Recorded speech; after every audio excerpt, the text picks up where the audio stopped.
빌립보서 3장 10절부터 16절까지.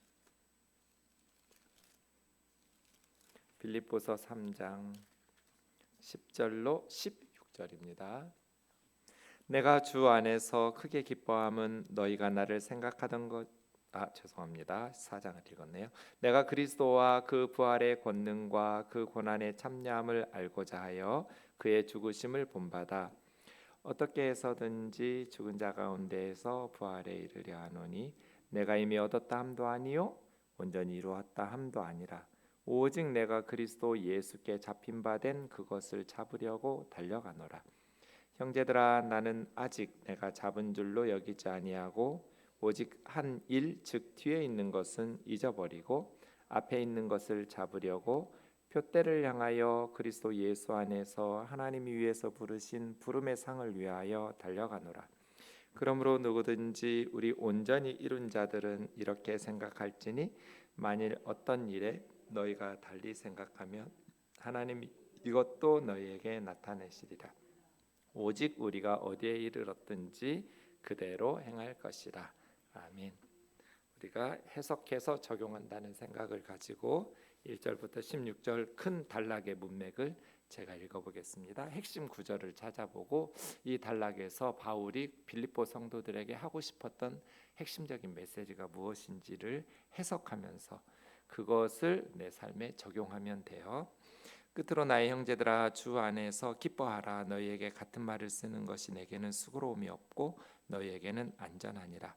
개들을 삼가고 행악하는 자들을 삼가고 몸을 상해하는 일을 삼가라.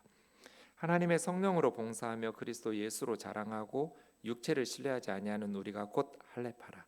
그러나 나도 육체를 신뢰할 만하며 만일 누구든지 다른 이가 육체를 신뢰할 것이 있는 줄로 생각하면 나는 더욱 그러하리니 나는 8일 만에 할례를 받고 이스라엘 족속이요 베냐민 지파요 히브리인 중에 히브리인이요 율법으로는 바리새인이요 열심으로는 교회를 박해하고 율법의 의로는 흠이 없는 자라. 그러나 무엇이든지 내게 유익하던 것을 내가 그리스도를 위하여 다 해로 여길 뿐더러 또한 모든 것을 해로 여김은 내 주 그리스도 예수를 아는 지식이 가장 고상하기 때문이라. 내가 그를 위하여 모든 것을 잃어버리고 배설물로 여김은 그리스도를 얻고 그 안에서 발견되려 함이니 내가 가진 의는 율법에서 난 것이 아니요 오직 그리스도를 믿음으로 말미암은 것이니 곧 믿음으로 하나님께로부터 난 의라. 내가 그리스도와 그 부활의 권능과 그 고난의 참여함을 알고자 하여 그의 죽으심을 본받아 어떻게 해서든지 죽은 자 가운데서 부활에 이르려 하노니 내가 이미 얻었다 함도 아니요 온전히 이루었다 함도 아니라 오직 내가 그리스도 예수께 잡힌 바 된 그것을 잡으려고 달려가노라. 형제들아, 나는 아직 내가 잡은 줄로 여기지 아니하고 오직 한 일, 즉 뒤에 있는 것은 잊어버리고 앞에 있는 것을 잡으려고 표대를 향하여 그리스도 예수 안에서 하나님이 위에서 부르신 부름의 상을 위하여 달려가노라. 그러므로 누구든지 우리 온전히 이룬 자들은 이렇게 생각할지니 만일 어떤 일에 너희가 달리 생각하면 하나님이 이것도 너희에게 나타내시리라. 오직 우리가 어디까지 이르렀든지 그대로 행할 것이라. 아멘. 이 단락에서 바울이 빌립보 성도님들에게 하고 싶었던 이야기는 뭐였을까요? 빌립보 교회 안에 거짓 선생들이 있었죠.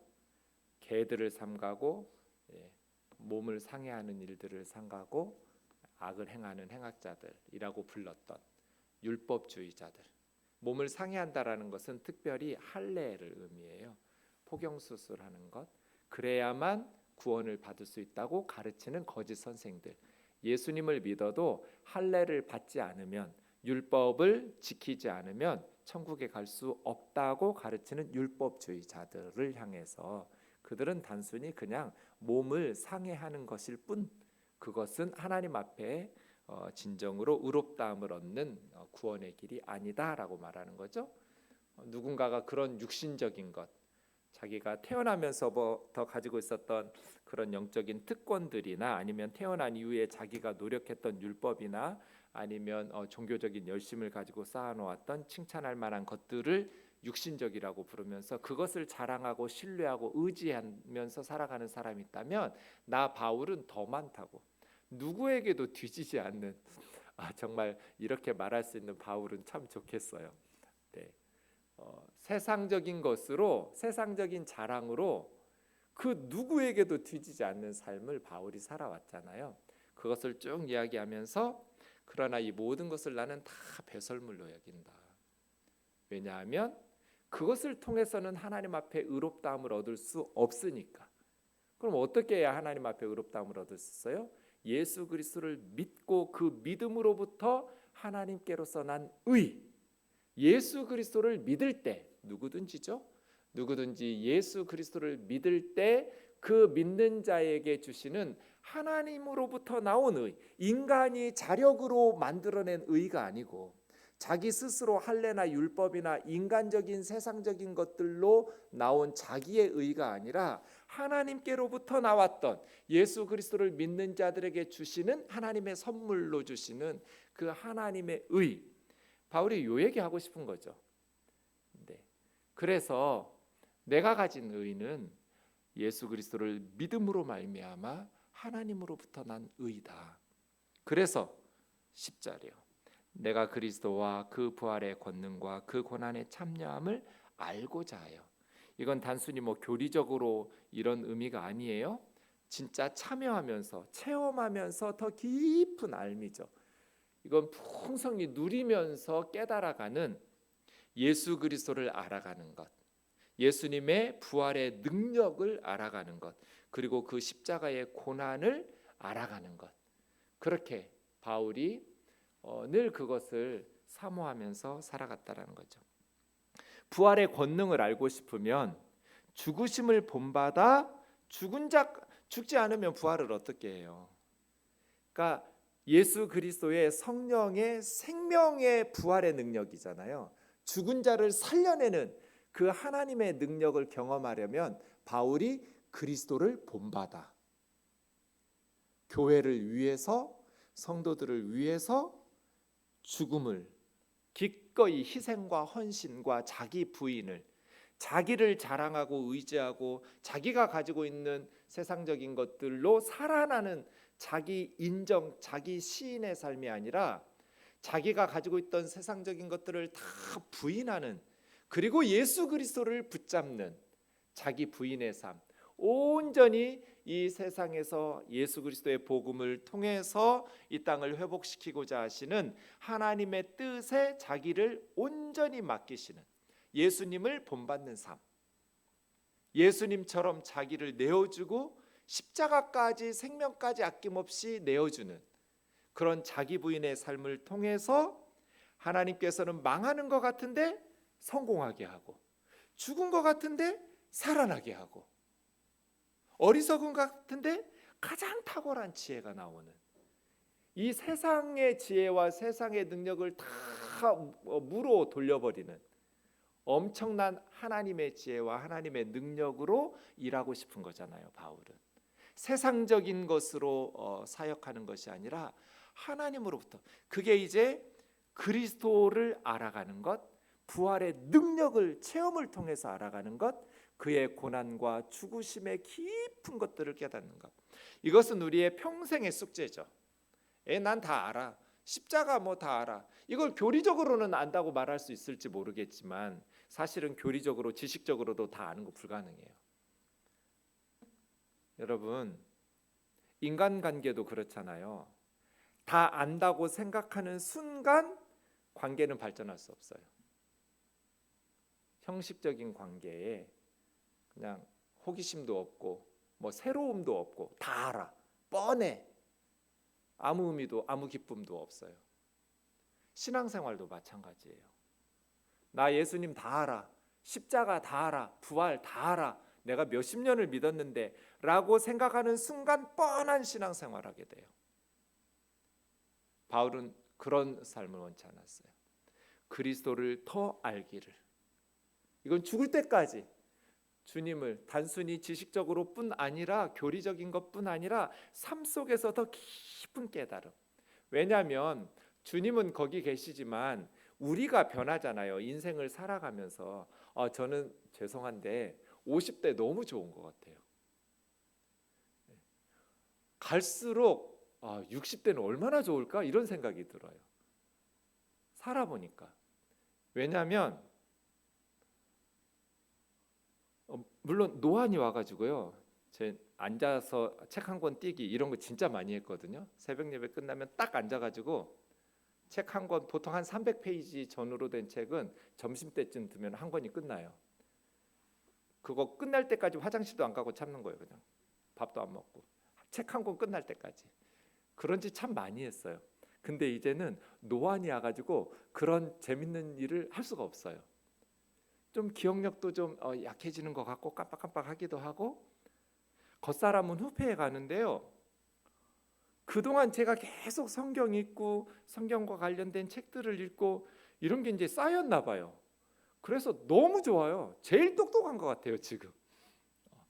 그리고 삶에 대해서도 이해가 돼요. 젊었을 때는 이해하지 못했던 왜 저렇게 사시지? 이런 것들이 이제는 조금씩 이해가 되고 그럴 수도 있겠구나 하면서 다른 사람의 삶에 대해서 좀 너그러워진다고 할까요? 좀 하나님의 아비의 마음을 좀 흉내낸다고 할까요? 좀 삶이 약간 제 젊었을 때는 흑백 논리 막 완전히 때려 부수는 이 세상을 뒤집어 엎어야 되는 막 그런 복음, 그런 그리스도인. 그건 하나님 하실 일이고 헌신하는 건 맞지만, 그런데 60대가 되면 우리가 더 경험과 기도와 말씀과 이런 것들을 통해서 더 이런 것들이 성숙해질 거잖아요. 그때 만나는 예수님은 30대 40대에 만났던 예수님은 그대로지만 우리가 달라지니까 더 깊어질 것 같아요. 저는 지금 알아가는 예수님이 지금까지 젊었을 때 알았던 예수님보다 훨씬 좋아요. 예수님은 원래 그대로인데 내가 변화되고 내가 삶을 어젯밤에도 갑자기 연락이 와가지고 강남 세브란스 병원 응급실에서 밤 12시 넘어까지 있다가 왔거든요. 우리 형제님 중에 한 분이 보호자가 없는데 119에 실려서 병원에 가는 한 4-5시간 동안 그 밤에 응급실에 있는데요. 오만 환자들이 다 오더라고요. 실명하는 사람, 머리 깨진 피가 철철 나는 사람, 갓난 아기에서부터 열이 펄펄 나는 갓난 애부터 할아버지 할머니까지 온갖 사람들이 다 몰려들고 있고, 그런 삶의 모습들을 보면서 전쟁터 같았어요. 코로나19까지 겹쳐가지고 의료진들이 정말 고생하더라고요. 그 옷을 막 다 뒤집어 쓰고 마스크 쓰고 뛰어다니면서 환자들은 아프니까 소리 지르고 여기저기서 울고 전쟁통 같았어요. 그런데 한 사람 한 사람 보면서 제가 이제 거즈 잡아주고 문 열어주고 계속 기도하면서, 제가 오지랖퍼잖아요. 오지랖이 넓잖아요. 여기저기 막 환자들 도와주고 은은하게 달래주고, 잠깐 있었지만 참 삶에 깊은 이해도들이 생기는 것 같아요. 삶과 죽음을 경계선을 넘나드는 그러한 모습 속에서 우리의 삶이 젊었을 때는 생각하지 못했던, 옛날 같았으면 짜증냈을 거예요. 좀 잘 좀 살지 이런 식으로 살아가지고 목사 불러내고 잠도 못 자게 하고. 저 진짜 재밌는 책을 읽고 싶어가지고 가지고 가고 주문해서 받아가지고 좀 신나게 집에 가서 읽으려고 그랬는데 한 페이지도 못 읽고 밤새도록 뭐 하는 짓이야. 아마 그런 투덜투덜했을 텐데 이제는 그냥 물 흘러가듯이 하나님께서 인도하시는 대로 그곳에 있으면 그곳에서 기도하고 섬기고 도움이 될 수 있으면 돕고, 정말 몰랐던 것도 깨닫고 의료진들 위해서 더 기도하고, 훨씬 삶이 좀 너그러워진달까, 좀 성경 읽고 이런 것들도 되게 좀 더 풍성해진달까, 이런 것 같아요. 주님을 더 깊이 알아가는 거, 그리스도를 더 알고 싶어요. 40대에 알았던 주님이 아니에요. 지금 제가 알고 있는 주님은 더 훨씬 선하신 분, 훨씬 더 의로우신 분, 내가 그 깊이를 다 헤아릴 수 없는 그 주님의 선하심을, 그 주님의 풍성하심을 이루다 헤아릴 수가 없는 분이에요. 바울이 이런 심정이었던 것 같아요. 내가 그리스도를 더 알기를 원한다고, 내가 그의 부활의 능력을 더 알기를 원하고 그의 고난에 동참하면서 그 고난을 더 깊이 뻔하게 다하는 삶이 아니라 바울은 늘 주님을 더 본받기를 사모하는 삶이었어요. 어떻게 해서든지 죽은 자 가운데서 부활에 이르려 하노니 내가 이미 얻었다 함도 아니요 온전히 이루었다. 이게 이제 고린도 성도들 중에 일부가 이런 주장들을 펼치는 거겠죠. 나중에 이제 15절에도 보면 다 이루었다고 생각하는 사람들, 다 이루었다. 그런데 바울은 온전히 이루었다 함도 아니다. 내가 그리스도 예수께 잡힌 바 된 그것을 잡으려고 달려가노라. 그리스도 예수께 다메섹 도상에서 바울은 붙들렸어요. 잡혔어요. 예수님이 바울을 잡았어요. 우리가 예수님 잡은 거 아니에요. 예수님이 우리를 잡으시는 거예요. 바울처럼 똑같아요. 누구나. 예수님께 여러분 어떤 경로를 통해서 잡혔는지 모르겠지만 뭐 친구의 전도인지 부모님의 모태 신앙인지 아니면 어떤 가정의 어려움인지 어떤 경로를 통해서 바울처럼 그리스도께 붙잡혔어요. 그리고 바울은 그리스도께 붙잡힌 그 순간부터 자기를 붙잡아 주신 그리스도를 붙잡으려고 쫓아간 거예요. 예수님을 잡으려고, 예수님을 닮아가려고. 형제들아, 내가 오직 한 거 뒤에 것은 잊어버린다. 잡은 줄로 여기지 않는다. 나 예수님 붙잡았어, 나 온전히 이루었어, 이미 얻었어. 아니요. 나는 온전히 이루었거나 이미 얻었다라고 생각하지 않고 이미 나는 예수님 붙잡았다, 나는 다 완성했다, 이렇게 교만한 생각을 가지 않고 뒤에 있는 것, 내가 했던 것들은 잊어버리고 앞에 있는 것을 잡으려고 표대를 향해서 그리스도 안에서 하나님 위에서 부르신 부름의 상을 위하여 달려가노라. 하나님께서 이제 시상식 베풀잖아요. 여러분 학교 운동장에 쭉 학생들 세워놓고 상 받을 사람 부르죠. 마이크에 잡고 우등상 뭐 최정훈 이런 식으로 박영길 하고 이렇게 수상자를 부르면 앞에 나와서 상 받는 장면 생각하는 거예요. 바울은 하나님께서 부르시는 거예요. 위에서 뭐라고 부르셔요? 상을 주시려고. 바울 이렇게 그 부를 상 받도록 불러주실 하나님을 향해서 달려가는 거예요. 뒤에 것은 잊어버리고 앞에 있는 것을 잡으려고 표대를 향해서 하나님께서 위에서 그리스도 예수 안에서 바울아 이리 나와서 상 받아라. 바울아 고맙다. 이리 와서 상 받아야지. 애썼다. 이놈 착하고 충성된 내 종아, 내 아들아, 어서 오너라. 면류관을 받거라. 영광의 면류관, 부르심의 상 부르실 그 하나님을 바라볼 때, 생각할 때 바울은 이미 이루었어, 이미 할 만큼 했어, 적당히, 이게 안 되는 사람이잖아요. 뒤에 것은 잊어버리고 표대를 향해서 달려가노라. 예수님이 나를 잡아주셨는데 이제 나를 붙잡아 주신 예수님을 내가 붙잡으려고 달려가는 것이죠. 여러분, 이 안에 지난주에 제가 잠깐 이야기했는데 뒤에 것은 잊어버린다고 할 때 부르심을 향해서 달려가려면 여러분, 과거에 내가 이루었던 업적이나 그러한 자랑할 거리도 잊어버려야 되지만 과거에 내가 저지른 죄도 잊어버려야 돼요. 그래야 부르심의 상을 위해서 표대를 향해서 달려갈 수 있어요. 바울은 자신이 죄인 중 괴수라고 그랬잖아요. 나는 죄인 중 괴수라고. 내가 교회를 박해하고 스데반 순교할 때부터 많은 교회 지도자들을, 스데반 같은 사람 살아 있었으면 교회에 얼마나 유익한 종이 되겠어요. 성령 충만하지, 착하지, 칭찬받지. 말씀 저는 개인적으로 이 세상에 들었던 모든 설교 중에 사도행전 7장 스데반의 설교가 1등이에요. 가장 탁월한 설교예요. 구약 성경을 꿰뚫으면서 그 시대를 뛰어넘은 설교예요. 정말 성령 충만한, 순교 직전에 메시지 전했던 스데반의 설교가 성경 해석과 적용이 가장 탁월했어요. 제가 볼 때 그래요. 이런 말씀의 종, 이런 성령 충만한 종이 바울의 손에 죽지 않고 계속 살아서 교회를 목회하고 선교 사역에 뛰어들었다면 얼마나 많은 영혼들이 구원받았겠어요.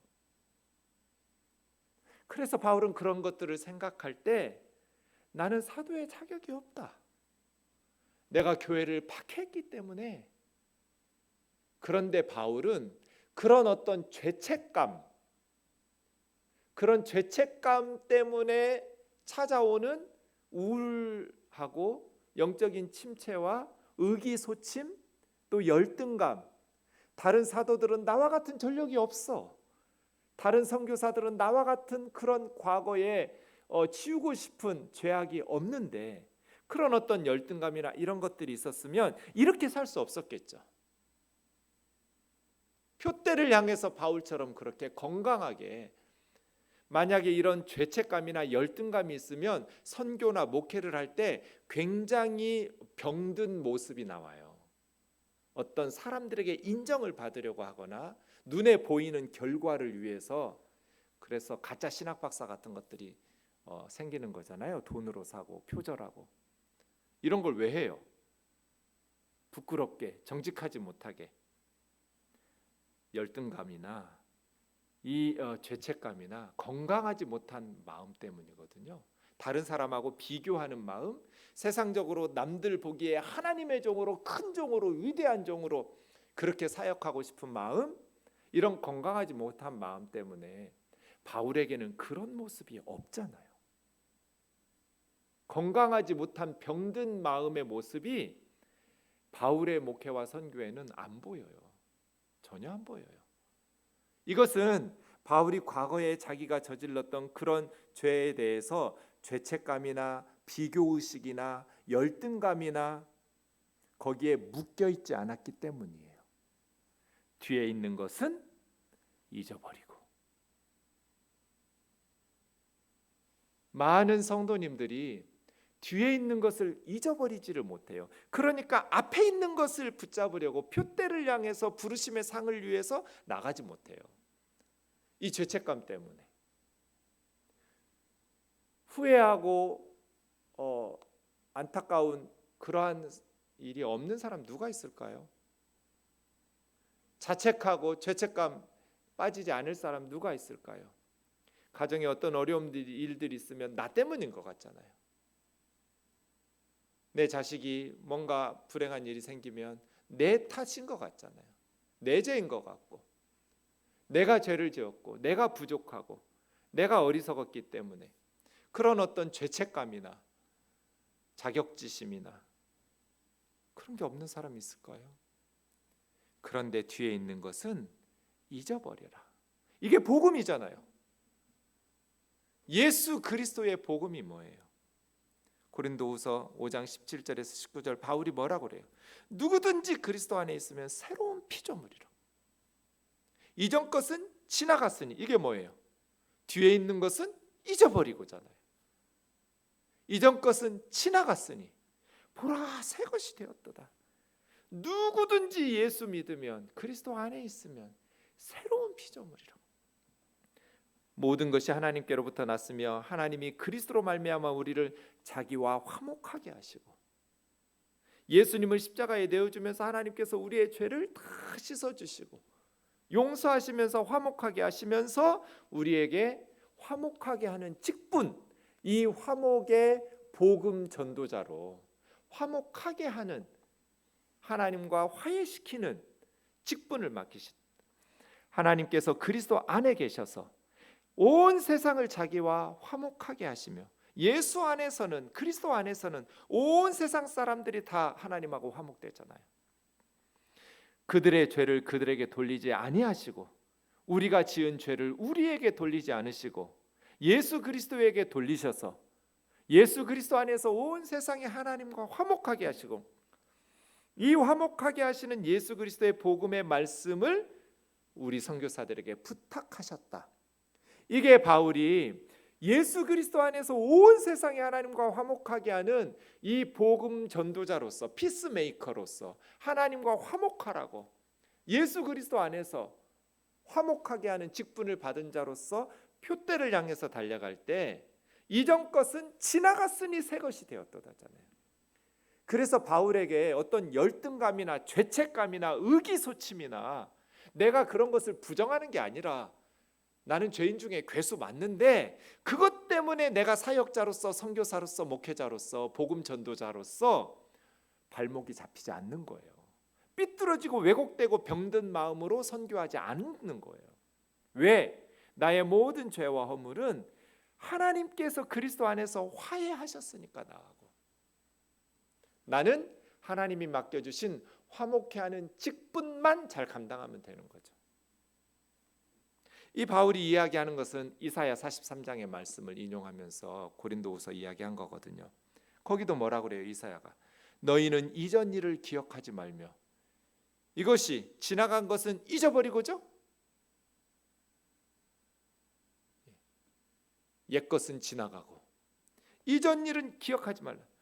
자기들 때문에 나라 망했잖아요. 지금 나라 망해서 바벨론 포로지에서 돌아올 때 얘기잖아요. 나라 망했으니, 나라를 망하게 했으니 얼마나 죄책감이 있겠어요. 그런데 하나님 뭐라 말씀하셔요? 이전 일은 기억하지 마라. 너희의 죄와 허물은 기억하지 마라. 옛날 일은 생각도 하지 마라. 내가 새 일을 행할 것이다. 이제 나타낼 것이다. 광야에서 길을, 사막에서 강을 낼 것이다. 들짐승 승냥이와 타조도 나를 존경할 것은 광야의 물을, 사막의 강을 내어 내가 내 백성, 내가 택한 자들을 생수를 마시게 할 것이다. 이 백성은 내가 나를 위하여 지었나니 나를 찬송하게 할 것이다. 이전 일은 기억하지 마라. 옛날 일은 생각하지 마라. 새 일을 행하는 하나님 안에서 화목케 하는 직분을, 하나님께서 너에게 맡겨주신 사명을 감당하라는 거잖아요. 22절이요. 그러나 야곱아 너는 나를 부르지 않았고 이스라엘아 너는 나를 괴롭게 여겼다. 하나님을 부르지 않고 우상 불렀고, 그런 야곱이에요. 내 백성이 하나님을 괴롭게 여기고, 내가 언제 너희를 수고롭게 하고 괴롭게 했냔 말이에요. 24절 너는 나를 위하여 돈으로 향품 사지 아니하며 희생 기름으로 나를 흡족하게 하지 아니하고 너희들의 죄로 나를 수고롭게 하고 너희의 죄악으로 나를 괴롭혔다. 그게 내 백성이라고 부르는, 야곱이라고 부르는 이스라엘의 모습이었어요. 그러나 25절 보세요. 나 곧 나는, 강조되고 있죠. 하나님이 나 곧 나는, 하나님은 나를 위하여 너의 허물을 도말하는 자니 너의 죄를 기억하지 아니하리라. 이 25절이요. 이거 어떡할 거예요? 하나님은 하나님을 위해서 우리의 죄와 허물을 기억하지 않겠다는 거예요. 그러니까 너희도 이전 것은 기억하지 마라. 옛날 일은 생각하지 마라. 새 일을 행하시는, 나를 찬송하게 하려고 내가 내 백성을 지었으니 나를 찬송하면서 새 일을 행하시는 새 일의 일꾼 되어서 맡겨주신 사명 감당하거라. 나는 나를 위해서 너희의 죄와 허물을 기억하지 않을 것 같고 깨끗이 지웠다. 전 새벽 예배 끝나면, 새벽기도 끝나면 시골에 어머니에게 매일 전화해요. 제가 밤새 잘 주무셨는지, 또 어머니 목소리도 듣고 싶고 어머니는 또 아들 목소리 듣고 싶을 테니까 새벽 예배 끝나고 늘 기도하는데, 이번 주에도 어머니가 너 개척하고 가난할 때 엄마가 널 도와주지 못한 거 생각하면 너무 가슴 아프다. 제가 그 말 들을 때 어떤 마음 들었겠어요? 저 25절 생각했어요. 엄마 그러지 마 제발. 하나님이 도우셔서 나 잘 먹고 잘 살았어. 우리 어머니가 사시면 몇 년이나 더 사시겠어요? 이제 83세인데. 우리 어머니가 사시면 몇 년이나 더 살겠다고. 내가 우리 아들 가장 고생할 때 애미 노릇 못했다고 그런 죄책감 가지고 사는 걸 제가 원하겠어요? 엄마 제발 그러지 마. 나는 우리 엄마가 행복하게 살기를 원해. 25절 보세요. 하나님 우리 어머니가 저 때문에 막 죄책감 가지고 노년의 삶을 괴로워하면서 내가 너무 어리석었지, 애미가 돼가지고 이런 마음을 가지고 사는 걸 제가 원하겠냐고요. 1초도 원하지 않아요. 우리 어머니 행복하게 사시기를 원해요. 하나님이요, 하나님을 위해서래요. 우리 어머니가 그렇게 살면 제가 너무 괴로울 거잖아요. 우리가 그렇게 우리 죄를 짊어지고 내가 죄인이야, 내가 정말 어리석은 짓을 했어, 나 때문이야, 이런 죄책감을 가지고 열등감을 가지고 자기를 막 비하하면서 책망하면서 이렇게 괴롭게 살면 하나님이 그 모습 보시면서 기쁘시겠어요? 기특하다, 그래야지, 죄졌으니 괴롭게라도 살아야지. 하나님 그런 마음으로 우리를 바라보시겠어요? 그러면 예수님을 십자가에 뭐하러 내주세요? 나는 나를 위해서, 하나님을 위해서. 왜요? 우리가 그 과거에 묶여있지 않고 죄책감이나 열등감이나 비교의식이나 그러한 것들에 노예가 돼가지고 괴롭게 사는 건 하나님을 괴롭히는 거니까. 이 이사야 43장의 말씀을 가지고 고린도후서 5장 17절 19절 다시 보세요. 그런즉 누구든지 그리스도 안에 있으면 새로운 피조물이라, 이전 것은 지나갔으니 보라 새 것이 되었도다. 그러려고 그리스도 안에서, 이게 복음이잖아요. 모든 것이 하나님께로부터 났으며 그리스도로 말미암아 우리를 자기와 화목하게 하시고 화목하게 하는 직분 주셨으니 예수 그리스도 안에서 세상을 자기와 화목하게 하시며 그들의 죄를 그들에게 돌리지 않으시고, 이사야식으로 말하면 뭐예요? 너희 죄 때문에 나를 괴롭게 했지만 나는 나를 위해서 너희 허물을 도말하는 자다. 너희 죄를 기억하지도 않을 거다. 계속 주님이 말씀하시는 이 복음을 아멘하면서 살아가야지. 왜 계속해서 사단의 거짓 메시지를 들으면서 표대를 향해서 나가지 못하냔 말이에요. 그게 13절. 형제들아 나는 아직 내가 잡은 줄로 여기지 아니하고 한 일 뒤에 있는 것은 잊어버리고 내가 해놨던 선한 업적들도 그거에 자만에 빠져가지고 이 정도 했으면 됐지 뭐 하고 적당히 노년을 보내려는 마음이 없었어요. 과거의 경력은 부끄러운 것도 아니지만 과거의 업적 때문에 이 정도면 천국 갈 만하겠지, 내가 못 가면 누가 가, 이런 생각도 안 했어요. 그거 잊어버리고, 그리고 과거의 그의 죄와 실수와 허물도 잊어버리고. 그럼 바울이 관심 가지고 있었던 건 뭐예요? 표대를 향해서 위에서 부르시는 하나님의 부르심의 상을 바라보고 달려가요. 육상선수같이.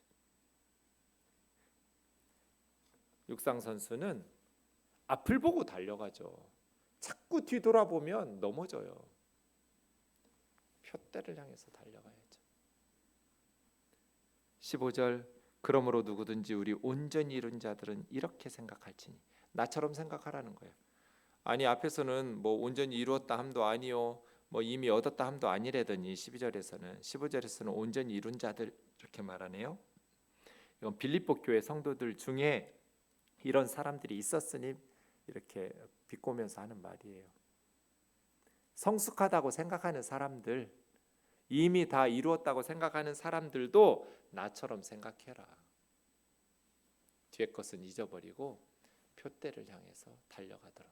자기를 부인하고 자기 의의를 버리고 예수 그리스도를 붙잡고 나처럼 그리스도를 더 깊이 알아가기를, 그의 부활의 능력을 알기를, 그 고난의 동참함을 알아가기를, 자기 부인과 헌신의 삶, 그렇게 충성스럽게 살아가라. 그런데 만일 어떤 일에 너희가 달리 생각한다면, 내 의견에 동의하지 않는 사람이 있다면, 그런 성도들도 있을 수 있음을 인정해요. 하나님이 그것도 너희에게 깨우쳐 주겠지. 때가 되면 깨닫게 해주실 거야. 나처럼 생각하라는 거예요. 뒤에 것은 잊어버리고 오직 16절, 우리가 어디까지 이르렀든지 그대로, 내가 어디까지 왔든지 서 있지 말고 뒤돌아보지 말고 앞으로 가라는 거예요. 내가 온전하게 이루었다라는 생각으로 중단하고 게으름 피우지도 말고, 절망해서 나는 희망이 없다고 중간에 포기하지도 말고 가라는 거예요. 계속해서 걸어라. 계속해서 뛰어라. 쉽지 않죠. 힘든 일이에요. 신앙생활에 전 꼭 등산 같거든요. 오르막길도 있고 내리막길도 있고 또 수월한 길도 있고 험한 길도 있고. 네. 근데 끝까지 멈추지 않고 달리는 끈기, 이게 신앙생활의 비결 같아요. 어디에 서 있든지 교만해서 멈추지도 말고, 절망해서 멈추지도 말고, 남하고 비교할 것도 없이 하나님께서 너를 부르신 그 부르심의 자리에서 달려가라는 것이죠. 성숙한 그리스도인들은 다 이루었다고 생각 안 하고 이렇게 살겠죠. 미성숙하니까 교만해지고 이미 얻었다, 온전히 이루었다, 이런 식으로 자만심에 빠져서 살지만, 사실은 그리스도인들은 바울의 말에 전반적으로 다 동의할 것 같아요.